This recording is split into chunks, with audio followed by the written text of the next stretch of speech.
Hello मेरे प्यारे बच्चों। So this is the 9th class chapter lesson number 17 which is introduction to biotechnology. अब आप लोग सोच रहे होंगे पहले 10th का डाला फिर 9th का क्यों डाला। So basically I am teaching the same chapter, so I recorded it. तो I thought of put it into the YouTube, क्योंकि मेरे बाकी के बच्चों को भी तो इजी इजी चैप्टर्स और इजी लर्निंग चाहिए ना, दैट्स वाई। तो सबसे पहले, जितना ये नाम डेंजर लग रहा है बायोटेक्नोलॉजी, उतना उसमें कुछ नहीं होता है। ठीक है, इतना इस नाम से डरना नहीं। तो व्हाट इज बायोटेक्नोलॉजी? तो अगर आप नाम को गौर से देखोगे तो इस नाम में दो नाम दिख रहे हैं। सोचो क्या दो नाम है इसमें, सोचो। Bio plus technology. ठीक है, बायो और टेक्नोलॉजी ये दो अलग नाम हैं। ठीक है, bio means what is bio? क्या लगता है आपको क्या है bio? Basically bio is biology. ठीक है, बायो इज बायोलॉजी, बायोलॉजी। ठीक है, नेक्स्ट टेक्नोलॉजी क्या है? अब टेक्नोलॉजी क्या है, जल्दी जल्दी बताओ, सबके हाथ में है यार। टेक्नोलॉजी इज न्यू इन्वेंशंस और न्यू टेक्निक्स। तो what is the meaning of biotechnology all together? क्या होगा बायोलॉजी में जो भी नए इन्वेंशंस होंगे, दैट कम्स अंडर बायोटेक्नोलॉजी। ठीक है, तो इसमें क्या क्या आएगा? इसमें यही सब आएगा कि जो भी इन्वेंशंस हुए हैं अभी तक, जो भी इन्वेंशंस नए नए होने वाले हैं, किसमें? बायोलॉजी में। अब बायोलॉजी में कौन कौन आता है? लिविंग ऑर्गेनिजम्स है। ठीक है, इन सब में जो जो नए टेक्नोलॉजीज यूज होंगे, दैट कम्स अंडर बायोटेक्नोलॉजी। ठीक है, सो फर्स्ट ऑफ ऑल, एक लिविंग ऑर्गेनिज्म किन चीज़ों से बनता है? किन से बनता है वो बनता है सबसे पहले तो सेल। ठीक है, next is tissue, next is organ, उसके बाद आएगा ऑर्गन सिस्टम, और इन सब को मिला के, ठीक है, इन सब को मिला के क्या बनेगा? ऑर्गेनिज्म। ठीक है, इन सब को मिला के क्या बनेगा? ऑर्गेनिज्म। समझा? मतलब क्या? एक ऑर्गेनिज्म के अंदर क्या क्या रहेगा? सेल रहेगा, ठीक है, टिश्यू रहेगा, ऑर्गन रहेगा, ऑर्गन सिस्टम रहेगा, और फिर वो जाके एक इंसान बनेगा या एक कोई भी लिविंग ऑर्गेनिज्म बनेगा। ठीक है, जिसमें जान है। तो what is the meaning of tissue? Cells तो सबको पता है कि छोटे छोटे सेल्स होते हैं, जैसे कि आरबीसी, रेड ब्लड सेल्स हो गए, वाइट ब्लड सेल्स हो गए। ठीक है, ये सारे सेल्स है बॉडी में। उन सबको मिला के एक जो टिश्यू बनेगा, that is the group of cells. ठीक है, जब बहुत सारे सेल्स मिला के एक टिश्यू बनता है, उसको एक कोई चीज़ बनती है, उसको बोलते हैं टिश्यू। ठीक है, जैसे फॉर एग्जांपल अगर हम ह्यूमंस की बात करें, तो जब ह्यूमंस का कोई, फॉर एग्जांपल अगर तुम्हारा कोई ग्रुप है, ठीक है, इमेजिन करो कि अगर कोई एक अकेला इंसान बैठा है, दैट इज अ सेल, कि वो एक सेल है। ठीक है, और अगर वहाँ पे उनका पूरा ग्रुप आ जाए उस लड़के का, ठीक है, तो that comes under a tissue. So let's compare tissue with a class, I must say. कि अगर तुम लोग एक क्लास में बैठे हो, दैट मीन्स जो भी एक पर्टिकुलर बच्चा है, अ पर्टिकुलर सिंगल बच्चा इज अ सेल, ठीक है। और अ ग्रुप ऑफ सेल मतलब क्या, ग्रुप ऑफ बच्चों का combines to form a class. In the same way, a group of tissue, sorry, a group of cell combine and forms a tissue. अभी उसके आगे के डेफिनेशन में क्या है, it have the same origin, obviously same origin होगा, same structure होगा और सेम फंक्शन होगा। What does that mean, same function मतलब क्या, तुम लोग सब लोग क्लास में क्यों आएंगे, सिर्फ पढ़ने के लिए। इन द सेम वे उनका जो भी फंक्शन होगा सेम होगा। ओरिजिन, अभी इस एग्जाम्पल को ओरिजिन के साथ वी कांट कंपेयर, ठीक है, क्योंकि ओरिजिन क्या होता है कि वो सेम जगह से बिलोंग करता है, ठीक है। अब क्लास में हर कोई सेम जगह से तो बिलोंग नहीं करेगा, बट आप लोग सेम स्कूल से बिलोंग करोगे, तो आपको ये टाइप, ये इसमें हम लोग क्या कंपेयर कर सकते हैं, आपका एक स्कूल, तो आपका स्कूल इज़ आपका ओरिजिन हो गया। आपका स्ट्रक्चर यानी कि क्या, आप जो दिन में रोज यूनिफॉर्म पहनोगे वो सबका सेम रहेगा, that will be your structure. और फंक्शन क्या रहेगा, पढ़ना। वैसे ही सेल जो रहेगा उसका ओरिजिन जो भी रहेगा वो सेम रहेगा, स्ट्रक्चर जो रहेगा वो सेम दिखेगा और उसका जो फंक्शन रहेगा वो सेम रहेगा, ठीक है, समझा।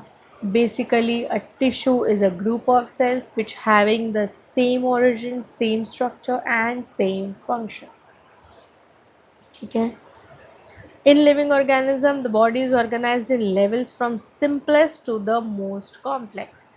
इसका एक ही एग्जाम्पल है, easy to difficult way, ठीक है। बॉडी में जितने भी क्या बोल सकते हैं, लेवल्स है, मतलब बॉडी में जितने भी पार्ट्स प्रेजेंट हैं वो सब क्या होंगे, सिंपल से कॉम्प्लेक्स मतलब डिफिकल्ट। फॉर फॉर श्योर ना, अगर सेल है तो वो बहुत इजी है, मतलब हम लोग बता सकते हैं कि ये एक सेल है, ठीक है। लेकिन जब वो एक ऑर्गन सिस्टम बन जाएगा तो उसके पूरे फंक्शंस डिफर हो जाएंगे। फॉर एग्जांपल अगर हम लोग बात करें जैसे कि डाइजेस्टिव सिस्टम हो गया, ठीक है, तो उसका अगर कोई एक सेल है, अगर वो कोई सेल से टिश्यू में कन्वर्ट हुआ, टिश्यू से जब वो ऑर्गन में कन्वर्ट हुआ और ऑर्गन से वो ऑर्गन सिस्टम में कन्वर्ट हो गया, तो उसके अंदर का जो कॉम्प्लेक्सिटी है वो बढ़ जाएगी, वो डिफ़िकल्ट हो जाएगा, ठीक है ना, वो सेल के लिए तो डिफ़िकल्ट हो जाएगा ना, समझ रहा है। हाँ, तो ऑर्गन सिस्टम इज अ, मतलब क्या, बॉडी इजी से डिफ़िकल्ट तक जा रही है। जैसे अभी तुम लोग फर्स्ट स्टैंडर्ड में थे तो तुम्हारा सिलेबस बहुत इजी था, ठीक है। नर्सरी में थे, बहुत इजी था। वो तुम लोगों को कब लगेगा, जब तुम लोग 10th में आ चुके हो, 9th में आ चुके हो, तब तुम लोगों को क्या समझ लगेगा कि यार ये तो कितना चिल्लर था, ठीक है। तो इजी टू डिफिकल्ट तक जाना या फिर इजी या फिर simplest to complex is the body structure organized for a living organism. Next is tissues. अब टिश्यूज कितने टाइप के हैं, दो टाइप के टिश्यूज है, ठीक है। First is animal tissue and second is plant tissue. अब ये दोनों भी एनिमल और प्लांट टिश्यूज जो हैं, ये दोनों भी किस में आते हैं, लिविंग ऑर्गेनिजम्स में, ठीक है। अब एनिमल टिश्यू के अंदर क्या क्या आएगा, एनिमल टिश्यू के अंदर क्या क्या आएगा, बताओ, यहाँ लिखा ही है बेटा, इट इज एपिथेलियल टिश्यू, ठीक है, connective tissue, muscular tissue and nervous tissue. अभी हम लोग इन सबको एक एक को डिटेल में देखेंगे, ठीक है। तो सबसे पहले क्या है, एपिथेलियल टिश्यू। सबसे पहला क्या है, सबसे पहला क्या है, एपिथेलियल टिश्यू। तो एपिथेलियल टिश्यू में क्या आएगा, एपिथेलियल टिश्यू के अंदर जितने आएंगे टिश्यूज वो सारे एपिथेलियम टिश्यू के अंदर प्रेजेंट रहेंगे, ठीक है। अभी उसमें उसके बाद कनेक्टिव टिश्यू के अंदर जो भी आएंगे which it will do a work of connecting job, उनका कनेक्शन करने का काम रहेगा। मस्कुलर टिश्यू किस में प्रेजेंट रहेगा? ऑब्वियसली मसल से रिलेटेड रहेगा। Nervous is related to the nerves, ठीक है। और प्लांट टिश्यू में सिर्फ दो ही टाइप आएंगे, meristematic and permanent tissue, sorry, ठीक है। So let's move forward. तो हम लोग अभी डिटेल में देखेंगे व्हाट इज एनिमल टिश्यू।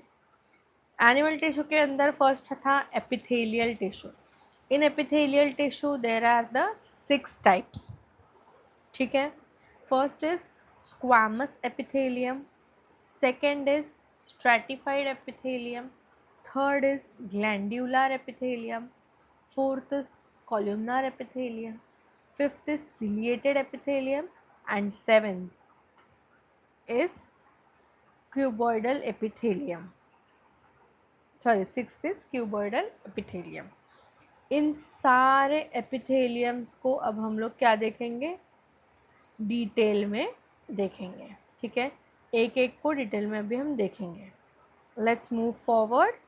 यहाँ तक सबको समझा? किसी को प्लीज़ यार कुछ भी डाउट्स आता है guys, let me know in the comment section, क्योंकि वर्चुअल वे में आई डोंट गेट कि आपको क्या क्या प्रॉब्लम्स फेस करने पड़ रहे हैं।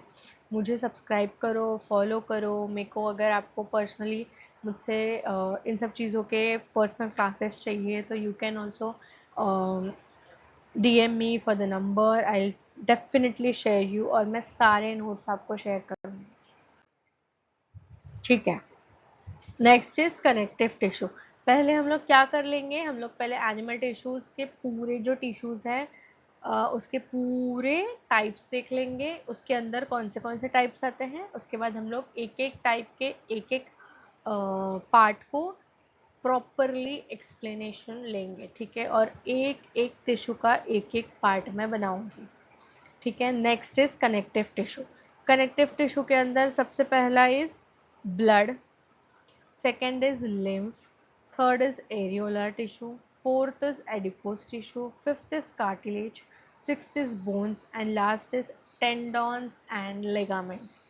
डोंट वरी, इतना डिफ़िकल्ट क्यों है, इतना सारा कॉम्प्लिकेशंस क्यों है, ये सब आपको बाद में पता चलेगा। जितना दिख रहा है उतना कॉम्प्लिकेटेड नहीं है, हाँ थोड़ा थरोली लर्न करना पड़ेगा ऑब्वियसली, बट इतना कॉम्प्लिकेटेड नहीं है, ठीक है। इसका एक पर्टिकुलर चैप्टर, पर्टिकुलर टिश्यू पे एक पर्टिकुलर पार्ट आएगा, don't worry. Next is muscular tissue. Muscular tissue में ओनली 3 टाइप्स आर देयर।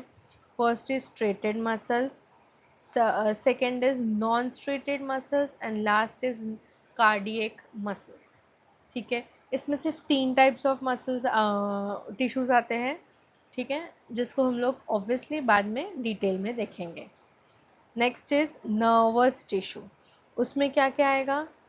इसमें सिर्फ सेल बॉडी आएगी, ठीक है। उसमें क्या रहेगा? न्यूक्लियस रहेगा और नर्व सेल रहेगा, डेंड्राइट्स रहेंगे और एक्सॉन्स रहेंगे। इसका सिर्फ एक डायग्राम है which you have to do thorough to write in the paper, ठीक है। सिर्फ इसका डायग्राम कर लेना, दैट्स इट, और इसमें कुछ भी करने की ज़रूरत नहीं है, ठीक है। That's it for this part.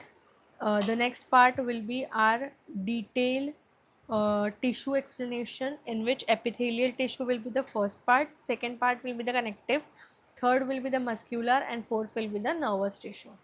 Okay, bye bye, see you soon. Thanks for watching.